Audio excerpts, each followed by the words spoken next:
Hello dear students, once again welcome in the online class of subject Applied Chemistry Practical. It is your second semester and I am Professor Swati Ingre from Department of Chemistry NIT Polytechnic Nagpur. बच्चों, आज से हम start कर रहे हैं हमारे applied chemistry के practical. जैसा कि मैंने आप लोगों को पहले ही बताया है कि मैकेनिकल, सिविल और इलेक्ट्रिकल ये ब्रांचेस को सेकेंड सेमेस्टर में अप्लाइड साइंस सब्जेक्ट है, लेकिन इन दोनों का जो सिलेबस है अप्लाइड केमिस्ट्री का, उसमें सिर्फ एक ही यूनिट दोनों का समान है और वो यूनिट का नाम है वाटर ट्रीटमेंट। तो जब हम मैकेनिकल और सिविल के लैब मैनुअल में देखते हैं तो आज जो एक्सपेरिमेंट हम पढ़ने वाले हैं वो उसमें एक्सपेरिमेंट नंबर 3 है और इलेक्ट्रिकल के जो मैनुअल है केमिस्ट्री का उसमें ये रहेगा एक्सपेरिमेंट नंबर 2। तो जब आप इस एक्सपेरिमेंट को लिखेंगे, कंप्लीट करेंगे, तो अपने ब्रांच के हिसाब से आपको उस एक्सपेरिमेंट का नंबर जो है वो डालना है। आगे बढ़ते हैं हम, ठीक है। तो आज का हमारा ये जो एक्सपेरिमेंट है उस एक्सपेरिमेंट का एम है determine the total hardness, temporary hardness and permanent hardness of water sample by EDTA method. EDTA नाम की एक मेथड है जिसकी मदद से हमें दिए हुए वाटर सैंपल का टोटल हार्डनेस निकालना है, टेम्पररी हार्डनेस निकालना है और परमानेंट हार्डनेस भी कैलकुलेट करना है। ये जो एक्सपेरिमेंट है ये हमारे कौन से टॉपिक से रिलेटेड है? तो मैकेनिकल सिविल के लिए ये जो है ये यूनिट नंबर 2 है। तो उसका कोर्स आउटकम है use relevant water treatment process to solve industrial problem. और इलेक्ट्रिकल ब्रांच के स्टूडेंट्स के लिए वाटर ट्रीटमेंट एंड एनालिसिस ये पहला यूनिट है और उसका कोर्स आउटकम है select relevant water treatment process for various application. Learning outcome, इस प्रैक्टिकल से आप क्या समझेंगे? तो students will be able to determine the total hardness, temporary hardness and permanent hardness of water sample by EDTA method. अब कोई भी experiment जो है जब हम परफॉर्म करते हैं तो कुछ चीज़ें ज़रूरी होती है, जैसे एपरेटस एंड केमिकल, और साथ में मैंने आपको इसकी डायग्राम भी बताई है। तो एपरेटस में हमें लगने वाला है burette, conical flask, beaker, pipette etcetera. और केमिकल्स में हमें लगने वाला है EDTA। EDTA होता है ethylene diamine tetra acetic acid solution. काफ़ी लंबा चौड़ा उसका नाम है, इसलिए इसको शॉर्ट में कहा जाता है EDTA, ethylene diamine tetra acetic acid. Then pH maintain रखना है हमको एक्सपेरिमेंट करते समय, जिसके लिए हमें लगेगा बफर सोल्यूशन। बफर सोल्यूशन का काम ही वही होता है। यहाँ पे हमें टाइट्रेशन प्रोसेस करना है जिसमें कलर चेंज के आधार पर हम हमारा एंड पॉइंट जो है वो डिटरमाइन करने वाले हैं। तो हमें जो इंडिकेटर लगने वाला है उसका नाम है इरियोक्रोम ब्लैक टी।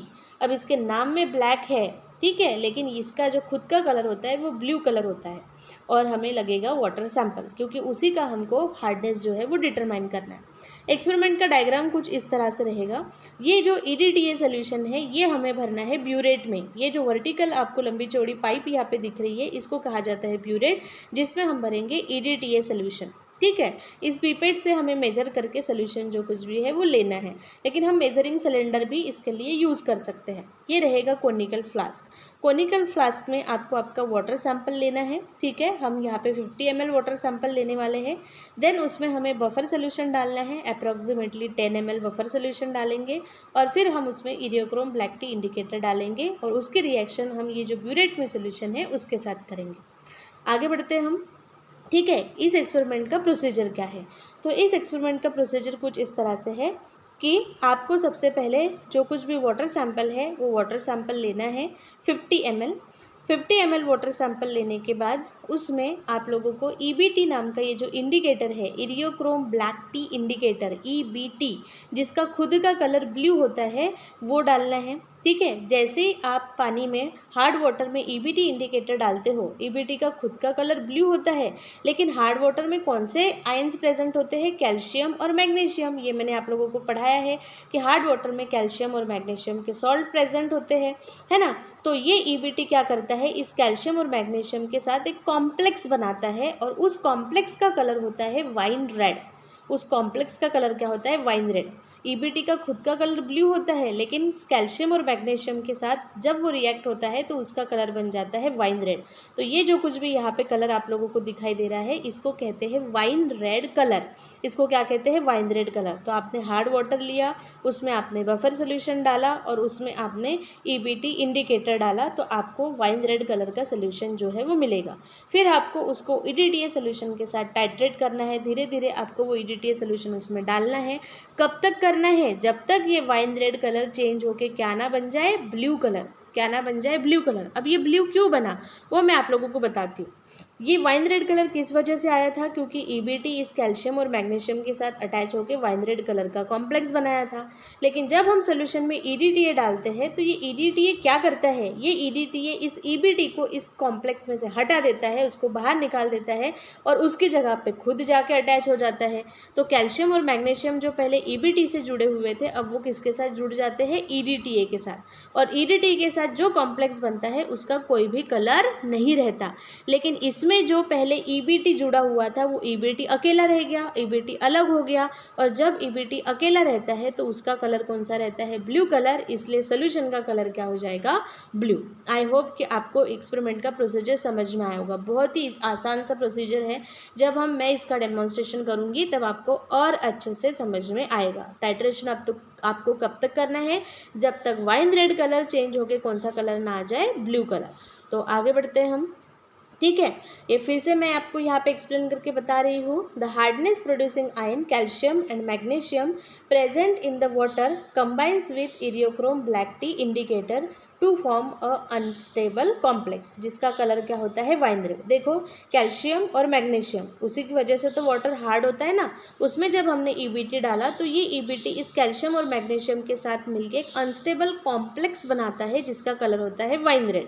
फिर हम उसमें जब ईडीटीए डालते हैं तो ये ईडीटीए ईबीटी को उड़ा देता है और उसकी जगह पे खुद अटैच हो जाता है, जिसका कलर जो है वो कुछ भी नहीं होता। लेकिन ईबीटी तो अलग हो गया, तो ईबीटी जब अकेला होता है तो उसका कलर हो जाता है ब्लू कलर। इसलिए सोल्यूशन का कलर चेंज होके बन जाता है वाइन रेड से। सोल्यूशन का कलर जो है वो चेंज होके वाइन रेड से ब्लू बन जाता है। अब इस एक्सपेरिमेंट में हमें 3 वैल्यू डिटरमाइन करनी है, एक टेम्पररी हार्डनेस, एक परमानेंट हार्डनेस और एक टोटल हार्डनेस। तो वो हम समझ लेते हैं कि टेम्पररी हार्डनेस मतलब क्या। तो temporary hardness is the water hardness due to the presence of calcium and magnesium carbonates and bicarbonate. Calcium और मैग्नीशियम के कार्बोनेट और बाइकार्बोनेट की वजह से जो हार्डनेस होता है उसे कहा जाता है टेम्पररी हार्डनेस। अब इसे टेम्पररी क्यों कहा गया? क्योंकि सिंपल बॉइलिंग करके, अगर वाटर को हम सिंपल बॉईल करते हैं तो ये हार्डनेस जो है वो रिमूव हो जाएगा। इसलिए इसको कौन सा हार्डनेस कहते हैं? Temporary hardness. आपने भी देखा होगा कभी कभी घर में जब हम नहाने के लिए वगैरह पानी गर्म करते हैं तो आपने देखा होगा कि पानी गर्म जब पूरा अच्छे तरह से खौल जाता है, गर्म हो जाता है, तो पानी में कभी कभी नीचे में ऐसा वाइट कलर का प्रेसिपिटेट बैठा हुआ दिखाई देता है। ऊपर में पानी पानी रहता है, नीचे में वाइट कलर का प्रेसिपिटेट। तो वो क्या होता है? वो होता है हार्डनेस। उस पानी का जो हार्डनेस है वो बॉइलिंग से निकल गया, और वो कौन सा हार्डनेस होता है? Temporary hardness. ठीक है, तो फिर परमानेंट हार्डनेस किसे कहते हैं? परमानेंट हार्डनेस किस वजह से होता है? It is because of the presence of chlorides and sulphates of calcium and magnesium. देखो, ये चीज़ तो पक्की है कि हार्डनेस कौन से सॉल्ट की वजह से होता है? कैल्शियम एंड मैग्नीशियम की वजह से। फिर वो टेम्पररी हार्डनेस हो या परमानेंट हार्डनेस हो। लेकिन टेम्पररी हार्डनेस में कैल्शियम और मैग्नीशियम के क्या प्रेजेंट होते हैं? Carbonate and bicarbonate. और परमानेंट हार्डनेस में कैल्शियम और मैग्नीशियम के क्या प्रेजेंट होते हैं? Chlorides and sulphates. और इसको हम बॉइलिंग से रिमूव नहीं कर सकते। और टोटल हार्डनेस क्या होता है? टेम्पररी हार्डनेस में अगर हम परमानेंट हार्डनेस मिला देते हैं तो जो वैल्यू हमको मिलती है उसे कहा जाता है टोटल हार्डनेस। और ये जो कुछ भी हार्डनेस का कंसेप्ट हम पढ़ रहे हैं इसका यूनिट होता है पार्ट्स पर मिलियन, जिसको शॉर्ट में कहा जाता है पीपीएम। पीपीएम इसका मीनिंग होता है पार्ट्स पर मिलियन। ठीक है, तो बच्चों अब हम देखते हैं कि ये जो कुछ भी एक्सपेरिमेंट है इसको कैसे परफॉर्म करना है। इसका डेमोन्स्ट्रेशन जो है वो मैं आप लोगों को बताती हूँ। वो एक्सपेरिमेंट हम परफॉर्म करेंगे, फिर मैं आप लोगों को ऑब्जर्वेशन कैसे लिखना है, कैलकुलेशन कैसे लिखना है और रिजल्ट, इंटरप्रिटेशन और कंक्लूजन कैसे लिखना है वो भी समझाऊंगी। तो आगे बढ़ते हैं हम डेमोन्स्ट्रेशन पार्ट की तरफ। सो डियर स्टूडेंट्स, आज हम हमारा ये जो आज का एक्सपेरिमेंट है to determine the total hardness, temporary hardness and permanent hardness, उसका परफॉर्मेंस देखते हैं। तो जो कि हम ये एक्सपेरिमेंट मैं आप लोगों को डेमोन्स्ट्रेट कर रही हूँ, मैं आपको सारे अपरेटस का इंफॉर्मेशन भी बता देती हूँ।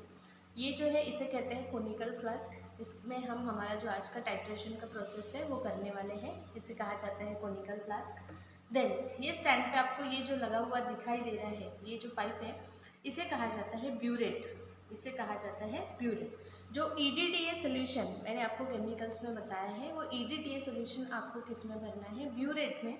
और ये जो हमारे पास वाटर सैंपल है, बीकर में हमारे पास ये वाटर सैंपल है, ये वाटर सैंपल हमें किस में लेना है, इस कोनिकल फ्लास्क में हमें ये वाटर सैंपल लेना है। ठीक है, ये तो एपरेटस के बारे में हो गया। देन वाटर हमको मेजर करके लेना है, टोटल 50 ml वाटर हमें लेना है। तो उसके लिए हमारे पास ये मेजरिंग सिलेंडर है। मेजरिंग सिलेंडर से हम 50 ml वाटर जो है वो मेजर करेंगे और किस में लेंगे, कोनिकल फ्लास्क में लेंगे। देन जब मैंने आपको एक्सपेरिमेंट की प्रोसीजर समझाई है, तो एक्सपेरिमेंट की प्रोसीजर इस तरह से है कि ये जो ब्यूरेट है इसमें आपको भरना है EDTA solution, ethylene diamine tetra acetic acid solution. काफ़ी लंबा चौड़ा नाम है इसका, इसलिए हम शॉर्ट में इसे कहते हैं EDTA, ethylene diamine tetra acetic acid solution. ये कलरलेस सोल्यूशन है, ये हमने भरा हुआ है ब्यूरेट में। देन ये जो हमारा वाटर सैंपल है, ये वाटर सैंपल है, ठीक है। और ये वाटर सैंपल हमें किस में लेना है, कोनिकल फ्लास्क में लेना है। कितना ml लेना है, 50 ml। 50 ml वाटर सैंपल लेने के बाद फिर हमको उसमें डालना है बफर सोल्यूशन। कौन सा सोल्यूशन डालना है, बफर सोल्यूशन। तो ये हमारे पास बफर सोल्यूशन अवेलेबल है, ठीक है। ये बफर सोल्यूशन से हम सोल्यूशन की pH जो है वो बेसिक रेंज में जो है वो रखेंगे, ताकि हमारा रीडिंग जो है, हमारा ऑब्जर्वेशन जो है वो सही आए। तो ये बफर सोल्यूशन हम इसमें डालेंगे, ठीक है। और उसके बाद हमें इसमें डालना है EBT इंडिकेटर। EBT ये जो कुछ भी है पाउडर जैसा होता है, तो ये EBT इंडिकेटर हम इसमें डालेंगे। जैसे ही हम EBT इंडिकेटर वाटर में डालते हैं, तो मैंने थ्योरी में आप लोगों को एक्सप्लेन किया है, वाटर सैंपल जो है वो हार्ड वाटर है जिसमें कैल्शियम और मैग्नीशियम के आयंस प्रेजेंट है। तो जैसे ही EBT कैल्शियम और मैग्नीशियम के कांटेक्ट में आता है, वो EBT उस कैल्शियम और मैग्नीशियम के साथ अटैच हो जाता है और बनाता है कैल्शियम EBT कॉम्प्लेक्स या फिर मैग्नीशियम EBT कॉम्प्लेक्स, जिसका कलर होता है वाइन रेड। जिसका कलर कौन सा होता है, वाइन रेड। मैंने यहाँ पे सैंपल के तौर पे आपको वाइन कलर किस तरह से आइडेंटिफाई करना, उसके लिए मैंने बताया आपको। ये जो कुछ भी इसमें सोल्यूशन आप लोगों को दिखाई दे रहा है, ये सोल्यूशन का कलर जो है इसे कहा जाता है वाइन रेड, ठीक है। तो आई होप कि आप लोगों को अब समझ में आया होगा कि वाइन रेड कलर ऐसा होगा, ठीक है। देन उसके बाद हमें क्या करना है, ये जो कुछ भी सोल्यूशन है इसमें हमको ये EDTA सोल्यूशन धीरे धीरे ड्रॉप बाय ड्रॉप मिलाना है। तो कंटिन्यूअस करते रहेंगे क्या, नहीं, कब तक करना है वो भी हमको पता होना चाहिए। पहले हमारे सोल्यूशन का कलर क्या रहेगा, वाइन रेड रहेगा। कौन सा कलर रहेगा, वाइन रेड। ये आप देख सकते हैं, इधर साइड से आप आइडेंटिफाई कर पाएंगे। ऐसे कलर को कहा जाता है वाइन रेड कलर। आपको ये EDTA सोल्यूशन तब तक उसमें डालना है जब तक वो वाइन रेड कलर चेंज होके क्या नहीं बन जाता, ब्लू नहीं बन जाता। तो फिर हमें ये भी पता होना चाहिए ब्लू मतलब कैसा ब्लू। तो ये वाला सोल्यूशन देखिए, ठीक है, वाइन रेड कलर चेंज होके ऐसा बन जाएगा। देखो ये दोनों में अंतर है, ये दोनों सोल्यूशन आप अच्छे से देखिए, ये दोनों में अंतर है। यहाँ पे देखिए ये थोड़ा सा पर्पल शेड में जा रहा है, इसे कहा जाता है वाइन रेड। और ये जो कुछ भी सोल्यूशन है, ये जो कुछ भी सोल्यूशन है इसे कहा जाता है ब्लू, ठीक है। दोनों सोल्यूशन में अंतर है। तो जब हम EBT डालेंगे तो EBT के साथ कैल्शियम और मैग्नीशियम का कॉम्प्लेक्स बनने की वजह से यहाँ पे वाइन रेड कलर मिलेगा। लेकिन जब हम सोल्यूशन में EDTA डालेंगे तो ये EDTA क्या करता है, इस EBT को हटा देता है। EBT को हटा देता है और उसकी जगह पे खुद जाके अटैच हो जाता है, ठीक है। तो जो पहले कैल्शियम EBT था वो अब बन जाएगा कैल्शियम EDTA, और जो मैग्नीशियम EBT था वो बन जाएगा मैग्नीशियम EDTA, ठीक है। तो ये जो कुछ भी कलर है इसका चेंज हो जाएगा और इसका कलर कौन सा बन जाएगा, ब्लू कलर। सोल्यूशन का कलर कौन सा बन जाएगा, ब्लू। तो ये चीज़ आप लोगों को समझना है जब हम ये एक्सपेरिमेंट जो है वो परफॉर्म करेंगे। तो अब हम ये एक्सपेरिमेंट का परफॉर्मेंस जो है वो देखते हैं। सो डियर स्टूडेंट्स, अब हम स्टार्ट करते हैं। सबसे पहले मैंने आप लोगों को बताया है ये जो कुछ भी ब्यूरेट है, इस ब्यूरेट में हमें कौन सा सोल्यूशन भरना है, EDTA सोल्यूशन। तो मैंने ऑलरेडी इसमें ये EDTA सोल्यूशन जो है वो भर के रखा है। इस ब्यूरेट के ऊपर आप रीडिंग देख सकते हैं, यहाँ पे 0 से लेके टोटल यहाँ तक रीडिंग जो है 50 ml, मतलब इस ब्यूरेट की जो कैपेसिटी है वो है 50 ml। तो ये ब्यूरेट में मैंने सोल्यूशन EDTA सोल्यूशन भर दिया है और इसको मैंने यहाँ पे ब्यूरेट स्टैंड के ऊपर जो है वो लगा दिया है। अब यहाँ पे हमको जो भी रीडिंग लेना है वो कलर के हिसाब से लेना है, मतलब कलर चेंज के हिसाब से लेना है। वाइन रेड कलर जब ब्लू बनेगा तो वो आइडेंटिफाई करते आने के लिए मैंने यहाँ पे ब्यूरेट पे एक वाइट कलर का पेपर लगा दिया है, ताकि हम कलर को अच्छे से आइडेंटिफाई कर पाएंगे। तो अब हम हमारा एक्सपेरिमेंट जो है वो स्टार्ट करते हैं। तो सबसे पहले हमें वाटर सैंपल लेना है। वाटर सैंपल हम लेंगे 50 ml। तो ये बीकर में जो है वो मैंने यहाँ से टैप वाटर लिया है और ये हम इस मेजरिंग सिलेंडर से बराबर 50 ml मेजर करके हम इसमें लेने वाले हैं वाटर सैंपल। तो ये आ गया है 50 ml, ठीक है, ये आ गया है 50 ml वाटर सैंपल, ठीक है। ये मेजरिंग सिलेंडर में आप देख सकते हैं ये 50 ml हमने क्या लिया है वाटर सैंपल। किस में लिया हमने, कोनिकल फ्लास्क में। देन वाटर सैंपल लेने के बाद तुरंत हमें हमारा टाइट्रेशन का प्रोसीजर जो है वो स्टार्ट नहीं करना है। इसमें हमको डालना है इंडिकेटर, ठीक है, इसमें हमको डालना है EBT इंडिकेटर। तो मैंने आप लोगों को बताया था कि ये हमारे पास एक EBT का इंडिकेटर है। तो ये EBT का इंडिकेटर का थोड़ा सा बिल्कुल पाउडर जो है वो हम डालेंगे, बिल्कुल पिंच हमें डालना है, ठीक है। तो ये मैंने यहाँ पे ले लिया है और बिल्कुल पिंच भर के हम इसमें डालेंगे। आप देख सकते हैं मैंने ज़्यादा नहीं डाला है, ठीक है।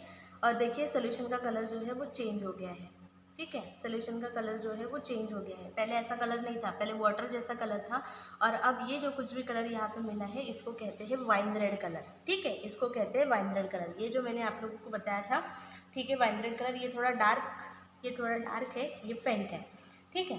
तो ये जो हमें यहाँ पे कलर मिला है इसे कौन सा कलर कहा जाता है, वाइन रेड कलर। अभी भी हमको एक्सपेरिमेंट स्टार्ट नहीं करना है। अब सबसे पहले हमको इसमें डालना है बफर सोल्यूशन। कौन सा सोल्यूशन डालना है, बफर सोल्यूशन। तो ये हमारे पास बफर सोल्यूशन अवेलेबल है, ठीक है। तो ये बफर सोल्यूशन हम लेंगे। बफर सोल्यूशन हमें अप्रॉक्सीमेटली 10 ml डालना है, ठीक है। तो मैं इसे ही मेजर कर लेती हूँ और मेजरिंग सिलेंडर से, हमारे पास मेजरिंग सिलेंडर है और मेजरिंग सिलेंडर से हमने ये 10 ml बफर सोल्यूशन जो है वो ले लिया है और ये बफर सोल्यूशन हमने इसमें डाल दिया। बफर सोल्यूशन जो है वो सोल्यूशन की pH को मेंटेन करने के लिए होता है, क्योंकि हमारा ये जो ऑब्जर्वेशन आने वाला है उसके लिए अल्कलाइन pH होना ज़रूरी है। अल्कलाइन pH मतलब 7 से ज़्यादा pH जो है वो होना ज़रूरी है। pH वाला एक्सपेरिमेंट हमने लास्ट इसमें भी परफॉर्म किया है, लास्ट सेमेस्टर में, तो आपको pH का कंसेप्ट पता ही होगा। अब आपको क्या करना है, ये ब्यूरेट में ये जो पिंच है, ये पिन आप लोगों को दिखाई दे रही होगी यहाँ पे ब्यूरेट में, इस पिन को हमको धीरे धीरे प्रेस करना है और ड्रॉप बाय ड्रॉप ये EDTA सोल्यूशन जो है वो हमको इस कोनिकल फ्लास्क में ऐड करना है। आप अच्छे से देखो इसका अभी कौन सा कलर है, wine red colour. Wine red colour क्यों आया है, क्योंकि हार्ड वाटर में जो कैल्शियम और मैग्नीशियम है उसने EBT इंडिकेटर के साथ मिलके कॉम्प्लेक्स बनाया है, जिस कॉम्प्लेक्स का कलर होता है वाइन रेड। जिस कॉम्प्लेक्स का कलर क्या होता है, वाइन रेड कलर जो है वो होता है, ठीक है।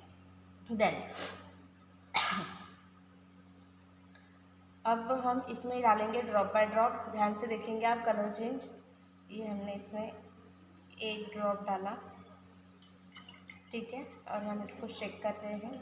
अभी कुछ हुआ है क्या, नहीं। ये एक्सपेरिमेंट में shaking is very very important, shaking करना, क्योंकि एक एक बूंद डाल के आप लोगों को शेक करना है ताकि हमको कलर चेंज जो है वो पता चल सके, ठीक है। कलर चेंज जो है इसके आधार पे ही हम लोग जो है ये एक्सपेरिमेंट करने वाले हैं। देखिए एकदम ड्रास्टिकली यहाँ पे कलर जो है वो चेंज हो गया है। पहले जो था वाइन रेड कलर था और अब आप लोग देख सकते हैं कि यहाँ पे कौन सा कलर आया हुआ है, ब्लू कलर आया हुआ है। मतलब हमें हमारा जो ब्यूरेट रीडिंग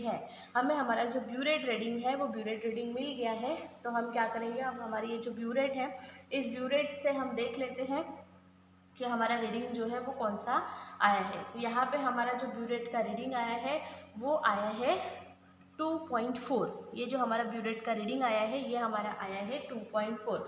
मतलब जब हमने इसमें 2.4 ml EDTA डाला, 2.4 ml EDTA डाला तो हमारा सॉल्यूशन का कलर जो है वो क्या हो गया है, ब्लू कलर जो है वो हो गया है। कॉम्प्लेक्स जो होता है उसके कलर से हमने ये एक्सपेरिमेंट जो है वो डिटरमाइन किया है। अगर हम ये जो EBT इंडिकेटर है इसका खुद का कलर देखते हैं तो EBT इंडिकेटर का इरियोक्रोम ब्लैक टी, EBT का मतलब होता है इरियोक्रोम ब्लैक टी, इसका खुद का जो कलर होता है वो ब्लू कलर होता है। लेकिन जैसे ही वो कैल्शियम और मैग्नीशियम के कांटेक्ट में आता है वो उसके साथ जुड़ जाता है और उसका कलर हो जाता है वाइन रेड, उसका कलर क्या हो जाता है, वाइन रेड। लेकिन जब हम ये वाइन रेड सोल्यूशन को इस EDTA के साथ टाइट्रेट करते हैं, EDTA के साथ हम इसकी रिएक्शन करते हैं तो ये EDTA क्या करता है, ये EDTA EBT को हटा देता है, कैल्शियम और मैग्नीशियम के साथ जो EBT अटैच है उसको हटा देता है और उसके जगह पे खुद जाके अटैच हो जाता है। तो वो बन जाता है कैल्शियम EDTA और मैग्नीशियम EDTA जिसका कोई भी कलर नहीं होता। अब EDTA तो उसके साथ जुड़ गया लेकिन EBT क्या हो गया, अलग हो गया है ना, EBT अकेला पड़ गया, इसलिए सोल्यूशन का कलर जो है वो क्या बन जाता है, ब्लू, क्योंकि EBT का खुद का कलर जो है वो क्या होता है, ब्लू। अब ये जो हमने यहाँ पे ऑब्जर्वेशन लिया है ये हमने इस वाटर सैंपल के लिए लिया है, इसको हमने बॉईल नहीं किया था। मतलब अभी इसमें जो भी हार्डनेस है वो कौन सा हार्डनेस है, इट इज़ टोटल हार्डनेस। ये कौन सा हार्डनेस है, टोटल हार्डनेस। मैंने आपको थ्योरी में समझाया था कि हार्डनेस दो तरह के होते हैं, एक होता है टेम्पररी और एक होता है परमानेंट। टेम्पररी हार्डनेस मतलब जिसको बॉइलिंग से रिमूव किया जा सकता है, और परमानेंट हार्डनेस मतलब जिसको बॉइलिंग से रिमूव नहीं कर सकते, उसके लिए कुछ एडवांस मेथड्स जो है वो लगती है। तो यहाँ पे तो हमने वाटर सैंपल को बॉईल नहीं किया था, तो ये जो हमारा रीडिंग आया है इस रीडिंग से जो हम कैलकुलेशन करेंगे उससे हमें कौन सा हार्डनेस मिलेगा, टोटल हार्डनेस। कौन सा हार्डनेस मिलेगा, टोटल हार्डनेस जो है वो मिलेगा हमें। और फिर हम अब मैं क्या करती हूँ, ये जो कुछ भी हमारा सोल्यूशन है, वाटर सैंपल, इसको मैं हीट करती हूँ, इसको मैं बॉईल करती हूँ। तो बॉईल करने से क्या हो जाएगा, इसमें जो टेम्पररी हार्डनेस है वो रिमूव हो जाएगा और फिर जो बचा हुआ वाटर है उसका हम फिर से सेम एक्सपेरिमेंट परफॉर्म करेंगे और तब जो वैल्यू मिलेगी वो हमको कौन से हार्डनेस के लिए मिलेगी, परमानेंट। कौन से हार्डनेस के लिए मिलेगी, परमानेंट। फिर हमें फॉर्मूला पता है कि total hardness is equal to temporary hardness plus permanent hardness. तो अब हमें पहले ऑब्जर्वेशन से टोटल हार्डनेस मिल जाएगा, दूसरे ऑब्जर्वेशन से हमें परमानेंट हार्डनेस मिल जाएगा। तो टोटल हार्डनेस में से हम परमानेंट हार्डनेस को माइनस करेंगे तो हमें कौन सा आंसर मिल जाएगा, टेम्पररी हार्डनेस। तो इस तरह से हमें वाटर सैंपल का टेम्पररी हार्डनेस भी मिलेगा, परमानेंट हार्डनेस भी मिलेगा और साथ में हमको उसका टोटल हार्डनेस का रीडिंग भी जो है वो मिलेगा। तो आई होप कि आप लोगों को ये प्रोसीजर जो है वो समझ में आई है। ये जो हमने रीडिंग लिया है ये हमने टोटल हार्डनेस के लिए लिया है। आपको ऐसे कितने रीडिंग्स लेने हैं, 3 रीडिंग लेने हैं, ठीक है। आपको कितने रीडिंग लेने हैं, 3 रीडिंग, क्योंकि हो सकता है कि पहली बार में कुछ कम ज़्यादा गिर गया हो, है ना। तो दूसरी बार फिर से आप लोगों को ब्यूरेट भरना है, ब्यूरेट में EDTA सोल्यूशन लेना है। ये जो कुछ भी आपने किया है प्रोसीजर, इसको आपको फेंक देना है। फिर से आप लोग 50 ml वाटर लेंगे, उसमें 10 ml जो है वो बफर सोल्यूशन डालेंगे और थोड़ा सा आपको उसमें क्या डालना है, EBT indicator, Eriochrome black T indicator, और फिर से आपको टाइट्रेशन जो है वो करना है, ठीक है। मतलब ऑब्जर्वेशन आपको एटलीस्ट 3 बार लेना है और 2 बार आप लोगों के कांस्टेंट रीडिंग जो है वो आने चाहिए। तो अभी हमारा जो रीडिंग आया है वो आया है हमारा 2.4। तो अब मैं ये वाटर सैंपल को बॉईल करती हूँ और फिर सेम एक्सपेरिमेंट हम फिर से जो है वो परफॉर्म करेंगे और फिर हम वो वाला रीडिंग भी लिखेंगे। तो अब मैं ये वाटर सैंपल को बॉईल करके लाती हूँ। हाँ, तो स्टूडेंट अब ये जो वाटर सैंपल है सेम वाटर सैंपल है, लेकिन इस बार मैंने इसको लाया है बॉईल करके। अब सेम एक्सपेरिमेंट हम इसके साथ जो है वो परफॉर्म करेंगे। हमारा पहले वाले इसका रीडिंग कितना आया है, 2.4। अब देखते हैं कि इसके साथ हमारा रीडिंग जो है वो कितना आता है। प्रोसीजर बिल्कुल सेम रहेगी। सबसे पहले हम ये जो हमारी ब्यूरेट है इसको भर देते हैं, ठीक है। आपको ध्यान रखना है कि हर बार आप जब टाइट्रेशन का एक्सपेरिमेंट करते हैं तो हर बार आप लोगों को ब्यूरेट जो है वो भरना है उसके 0 मार्क तक, ठीक है, ताकि हमारा रीडिंग जो है वो सही आना चाहिए। तो ये ब्यूरेट में हमने EDTA सोल्यूशन जो है वो भर दिया है। देन हमारा ये कोनिकल फ्लास्क रेडी है। हमारा ये बॉइल्ड वाटर सैंपल है। कितना ml लेना है हमें, 50 ml लेना है। तो ये हमने इसमें ले लिया 50 ml ये वाटर सैंपल, ठीक है। और फिर हमने इसको ट्रांसफ़र कर दिया इस कोनिकल फ्लास्क में। तो ये 50 ml हमारा वाटर सैंपल हो गया। देन उसके बाद इसमें हमको डालना है इरियोक्रोम ब्लैक टी इंडिकेटर। तो बिल्कुल पिंच भर के हमको डालना है। EPT पाउडर फॉर्म में होता है, ठीक है। इसका खुद का जो कलर होता है वो ब्लू कलर होता है, लेकिन हार्ड वाटर के कैल्शियम और मैग्नीशियम के साथ जब ये मिल जाता है तो इसका जो कलर होता है वो कैल्शियम और मैग्नीशियम के साथ वो कॉम्प्लेक्स बनाता है और उस कॉम्प्लेक्स कलर जो है वो वाइन रेड हो जाता है। देखिए ये वाइन रेड कलर, ये मैंने सैम्पल कलर आपको बताया था, ठीक है। और इसको हमको इसके साथ क्या करना है, टाइट्रेट करना है जब तक कौन सा कलर नहीं आ जाता, ब्लू कलर नहीं आ जाता। लेकिन अभी हमने बफर सोल्यूशन नहीं डाला है, तो सबसे पहले हम इसमें जो बफर सोल्यूशन है वो डाल देते हैं, ठीक है। तो बफर सोल्यूशन हमें 10 ml डालना है। तो मेज़र करने के लिए हमारे पास मेज़रिंग सिलेंडर है, तो उसमें हम ये 10 ml जो है वो बफर सोल्यूशन जो है वो डाल देंगे। तो ये हमने इसमें डाल दिया बफर सोल्यूशन। और अब हमको इसको क्या करना है, हमारे ये जो EDTA सोल्यूशन है इसके साथ टाइट्रेट करना है। आप अच्छे से देखिए कौन सा कलर है, वाइन रेड कलर। इसको कब तक करना है, जब तक कौन सा कलर नहीं आ जाता, ब्लू कलर नहीं आ जाता। फिर से आपको ड्रॉप बाय ड्रॉप ये सोल्यूशन जो है वो इसमें डालना है और आपको उसका रीडिंग जो है वो लेना है, ठीक है। तो ये हम इसको डाल रहे हैं। देखिए ये बिल्कुल हमारा कम रीडिंग आया है, बिल्कुल कलर चेंज हो गया। पहले हमारा कलर कौन सा कलर था, वाइन रेड, और अब हमारा कलर कौन सा कलर बन गया है, ब्लू कलर जो है वो बन गया है। और हमारा जो रीडिंग आया है, हमारा बहुत ही कम रीडिंग आया है। हमारा रीडिंग आया है 1.1। हमारा रीडिंग कितना आया है, 1.1। आपको सिर्फ एक ही रीडिंग नहीं लेना है। अभी फ़िलहाल डेमोन्स्ट्रेशन के लिए मैंने आपको एक ही रीडिंग बताया है, लेकिन आप लोग जब इसको परफॉर्म करेंगे तब आपको इसके कितने रीडिंग्स लेने हैं, कम से कम 3 रीडिंग तो भी लेने हैं, जिसमें से 2 रीडिंग आपके कांस्टेंट जो है वो आनी चाहिए। ये जो हमने अभी एक्सपेरिमेंट किया, ये दूसरी बार जो हमने टाइट्रेशन किया, इससे जो एंड पॉइंट की वैल्यू हमको मिली है, ब्यूरेट रीडिंग को एंड पॉइंट कहा जाता है, वो हमको मिली है 1.2। इसको जब हम कैलकुलेशन में पुट करेंगे तो जो आंसर हमको मिलेगा वो रहेगा परमानेंट हार्डनेस। पहले हमको मिला था टोटल हार्डनेस, अब हमें मिलेगा परमानेंट हार्डनेस। पहले वैल्यू में से दूसरे वैल्यू को माइनस करेंगे तो हमें कौन सा हार्डनेस मिल जाएगा, टेम्पररी हार्डनेस। तो अब हम देखते हैं कि हमें ऑब्जर्वेशन टेबल कैसे लिखना है, उसके बाद कैलकुलेशन पढ़ेंगे और फाइनली हम इसका लिखेंगे रिजल्ट, इंटरप्रिटेशन एंड कंक्लूजन। तो आई होप कि आप लोगों को एक्सपेरिमेंट का डेमोन्स्ट्रेशन जो है वो समझ में आए। आप बार बार इसको देखिए तो आप लोगों को बिल्कुल अच्छे से समझ में आएगा। तो हम आगे बढ़ते हैं, हम देखते हैं इसको कैसे लिखना है।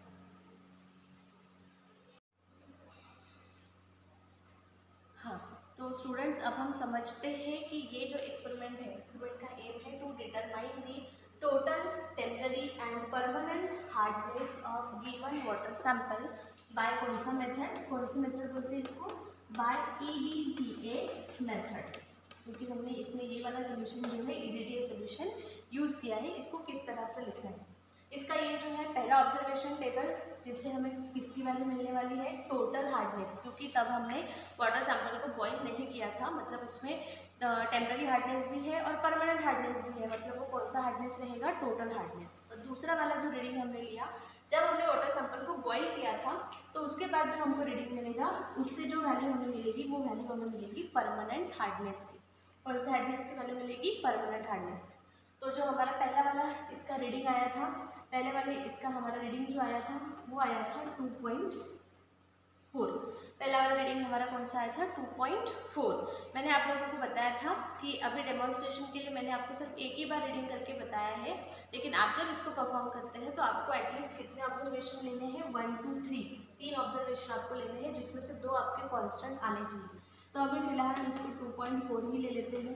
तो हमारा जो कांस्टेंट रीडिंग है वो क्या आया है, 2.4 ml, जिसको हम एक नाम दे देते हैं, जिसको हमने क्या कहा, x।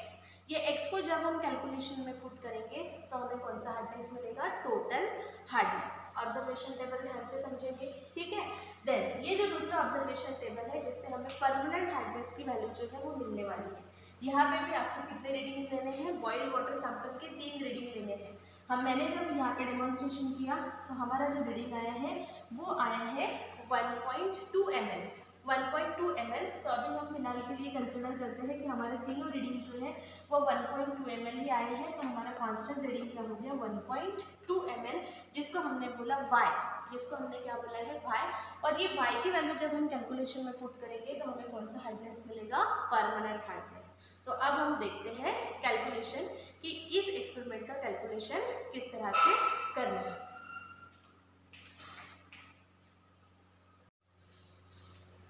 सो स्टूडेंट्स, अब हम समझते हैं कि ये जो एक्सपेरिमेंट है इसका कैलकुलेशन हमें किस तरह से लिखना है। ठीक है, तो कैलकुलेशन में टोटल हार्डनेस का एक ऑब्जर्वेशन था और एक ऑब्जर्वेशन परमानेंट हार्डनेस के लिए हमने लिया था। टोटल हार्डनेस के इसमें हमें जो एंड पॉइंट मिला था, जिसे हमने नाम दिया था x, वो था 2.4 mm, जो हमें पहले टाइट्रेशन से रीडिंग मिला हुआ था। और दूसरे टाइट्रेशन से हमें जो रीडिंग मिला उसे हमने बोला y, और y की जो वैल्यू है वो आई थी 1.2 mm।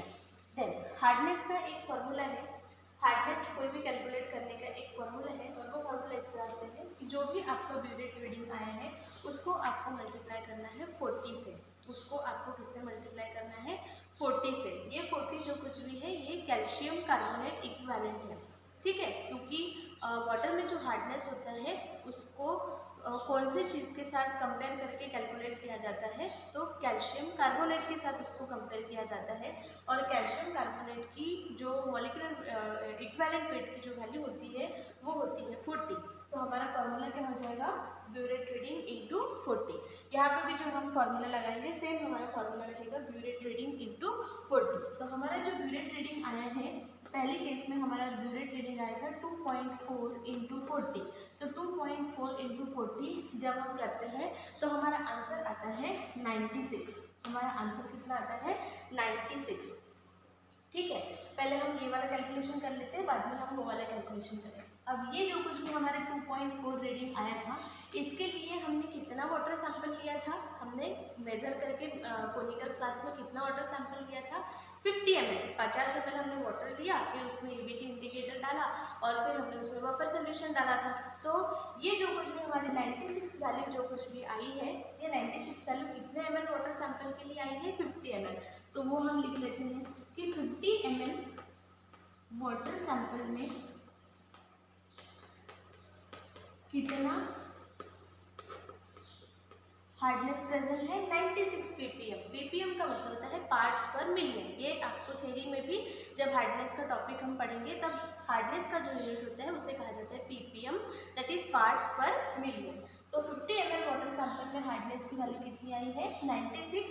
ठीक है, 96 वैल्यू जो कुछ भी है वो हमारी आई है। अब हम देखते हैं कि हमें हमारा जो फाइनल रिजल्ट है वो हमें 1000 ml के लिए लिखना पड़ता है। ठीक है, तो 1000 ml वाटर सैंपल में कितना हार्डनेस जो कुछ भी है वो प्रेजेंट रहेगा। तो हमारा आंसर क्या आएगा? ठीक है, कि 50 ml में 96 है तो 1000 ml, इन दोनों को मल्टीप्लाई करेंगे, इससे हम उसको डिवाइड करेंगे। तो 96 इंटू 1000 डिवाइडेड बाई कितना हो जाएगा? 50। तो हमारा जो कुछ भी आंसर है, हमारा आंसर यहाँ पे आ जाता है 1920 ppm। 1920 ppm। और ये जो हमारा हार्डनेस रहेगा ये कौन सा वाला हार्डनेस है?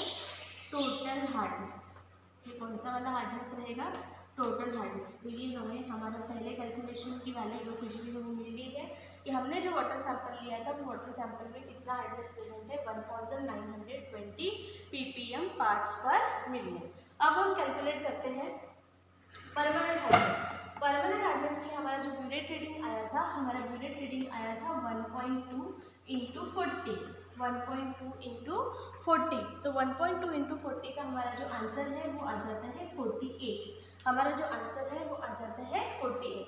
लेकिन यहाँ पे भी हमने वाटर सैंपल कितना लिया था? यहाँ पे भी हमने वाटर सैंपल 50 ml ही लिया था। ठीक है ना, तो हम फिर से यहाँ पे ये वाला रिलेशन लिखेंगे कि 50 ml water sample, 50 ml water sample में कितना कैल्शियम कार्बोनेट इक्विवेलेंट पाया गया है? 448। यहाँ पर उसको पीरियड ना बोलते हुए, ठीक है, कैल्शियम कार्बोनेट इक्विवेलेंट जो है वो बोलते हैं, या हम यहाँ पे ब्लैंक छोड़ देते हैं। कितनी वैल्यू आई है हमारी? 48। तो हमें हमारा जो फाइनल आंसर है वो किसमें लिखना पड़ता है? 1000 के लिए। तो 1000 ml वाटर सैंपल, ठीक है, क्योंकि स्टैंडर्ड हमारा रिजल्ट जो है वो एक स्टैंडर्ड होना चाहिए, है ना। तो 1000 ml जो कुछ भी वाटर सैंपल है उसमें कितना रहेगा? तो हमें क्रॉस मल्टीप्लिकेशन करके उससे डिवाइड करना पड़ेगा। तो 48 इंटू 1000 डिवाइडेड बाय कितना हो जाएगा? 50। तो जब हम इसको कैलकुलेट कैलकुलेट करते हैं तो हमारा आंसर यहाँ पे आ जाता है 960 ppm। अब हम इसको बोलेंगे ppm। ppm मतलब पार्ट्स पर मिलियन। और ये जो कुछ वैल्यू हमको मिली है ये कौन से हार्डनेस की वैल्यू मिली है? परमानेंट। ये कौन सा हार्डनेस है? ये कौन सा हार्डनेस रहेगा? Permanent hardness. ठीक है, तो हमारा एक्सपेरिमेंट कंप्लीट हो गया क्या? कैलकुलेशन कंप्लीट हो गया क्या? नहीं, हमें सिर्फ दो ही मिला है, एक टोटल हार्डनेस मिला और एक परमानेंट हार्डनेस मिला। टोटल हार्डनेस हमने कैलकुलेट कर दिया, ठीक है, उसके बाद परमानेंट हार्डनेस हमने कैलकुलेट कर दिया। अब कौन बचा है? Temporary hardness. तो टेम्पररी हार्डनेस कैसे कैलकुलेट करना मैंने आप लोगों को बताया है। टोटल हार्डनेस में से आपको परमानेंट हार्डनेस को क्या करना पड़ेगा? माइनस करना पड़ेगा। टोटल हार्डनेस में से आपको परमानेंट हार्डनेस को क्या करना पड़ेगा? माइनस करना पड़ेगा। मतलब 1920 ppm में से किसको माइनस करेंगे?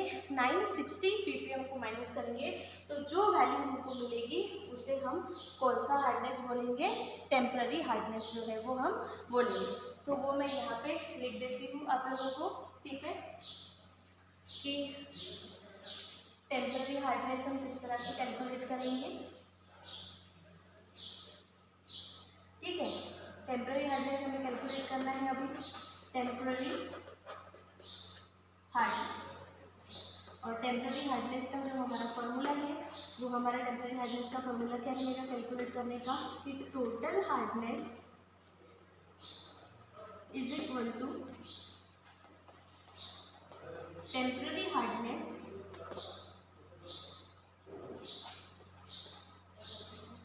Plus permanent hardness. ये हमारा फॉर्मूला होता है ना, परमानेंट हार्डनेस। तो अब हमें कौन सा हार्डनेस निकालना है? टेम्पररी हार्डनेस निकालना है। ठीक है, तो हम टेम्पररी हार्डनेस को एक साइड में लेके जाते हैं। तो टोटल हार्डनेस में से हमें परमानेंट हार्डनेस को क्या करना पड़ेगा? माइनस करना पड़ेगा। Temporary hardness is equal to total hardness minus permanent hardness. अब वैल्यू पुट कर देते हैं, ठीक है। टोटल हार्डनेस की हमारी वैल्यू कितनी आई थी? 1920 और परमानेंट हार्डनेस की हमारी वैल्यू कितनी है? 960। ठीक है, तो 1920 में से अगर 960 हम माइनस करते हैं तो क्या मिलेगा हमें आंसर?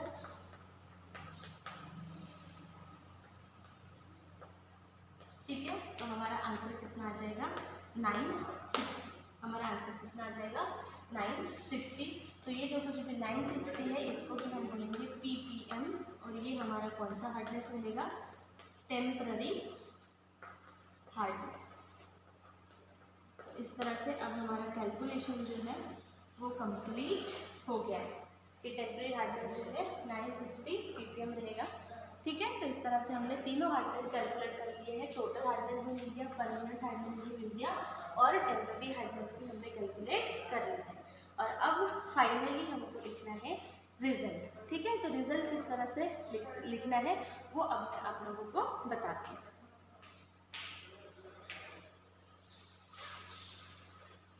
हाँ, तो अब हम समझते हैं कि रिजल्ट, इंटरप्रिटेशन और कंक्लूजन आप किस तरह से लिखेंगे। रिजल्ट में सिंपली आपको 3 स्टेटमेंट लिखना है कि टोटल हार्डनेस कितना है, परमानेंट हार्डनेस कितना है आया है और टेम्पररी हार्डनेस। तो total hardness of given water sample हमारा आंसर आया है 1920 ppm, that is parts per million.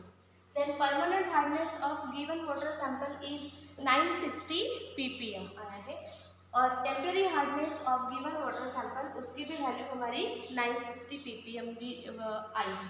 ठीक है, देन इसका हमको लिखना है इंटरप्रिटेशन।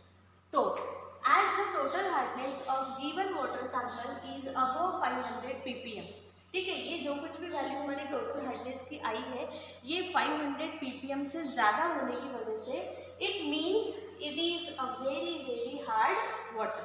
ठीक है, जो ड्रिंकिंग वाटर होता है जिसे हम पोर्टेबल वाटर बोलते हैं उसकी मैक्सिमम हार्डनेस की लिमिट होनी चाहिए 500 to 600 ppm। तो ये जो कुछ भी वैल्यूज आई है यहाँ पे टोटल हार्डनेस की 1920, मतलब ये 500-600 से बहुत ज़्यादा है। मतलब ये कैसा वाटर है? It is a very hard water. Then तो फिर कंक्लूजन क्या है?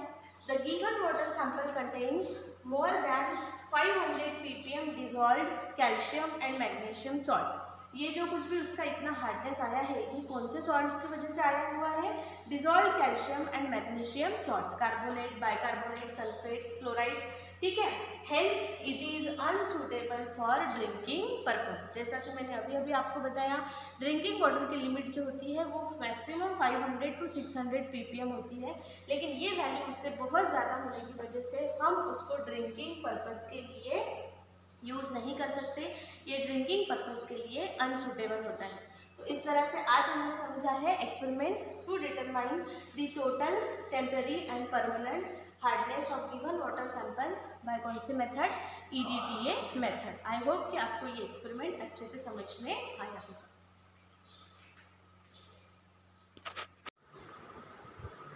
हाँ, तो स्टूडेंट्स अब हम समझते हैं कि इस एक्सपेरिमेंट की समरी क्या है।